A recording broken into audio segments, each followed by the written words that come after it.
L'ultimo saluto a Claudio Sterpin, in centinaia qui al cimitero di Sant'Anna per vederlo un'ultima volta, persone che continuano ad arrivare, amici, parenti, semplici conoscenti e persone che lo conoscevano da tutta la vita. Claudio aveva un grande obiettivo, scoprire la verità sulla morte dell'amata Liliana Resinovic. Sergio, lei ha perso un amico di fatto. Cosa volete che dica? Mi dispiace. Andiamo. Anche lei, ovviamente, era un caro amico. A parte un caro amico, poi è il mio coscritto di classe anche, poi facciamo parte di Fiamme Cremisi e guai se non ci fossero tutte queste persone, perché un saluto a una persona come lui non può mancare.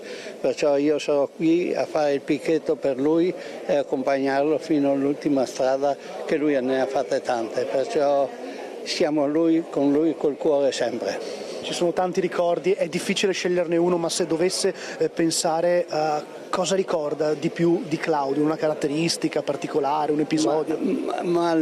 La prima importante che abbiamo fatto a Roma per Trieste per i 50 anni, che abbiamo corso giorno e notte ed era una cosa con lui poi che spronava tutti a correre di più, perciò poi le corse su per via Puccini insieme, che lui mi diceva dai andiamo. Insomma era una persona che non si potevano volerle bene, perciò è una grande persona e un grande atleta. Ha fatto cose storiche, perciò io lo ricordo, ho fatto tutto con lui, tante staffette per terremoto, non terremoto, perciò devo essere qua per forza e non posso mancare fino all'ultimo. Un amico partecipava ogni anno all'Olimpiade delle Clanfe che tu organizzavi, era una figura di spicco della città da tantissimi anni, un grandissimo sportivo, tu lo conoscevi? Sì, mi conosce lui da quando sono nato perché lavorava con mio papà.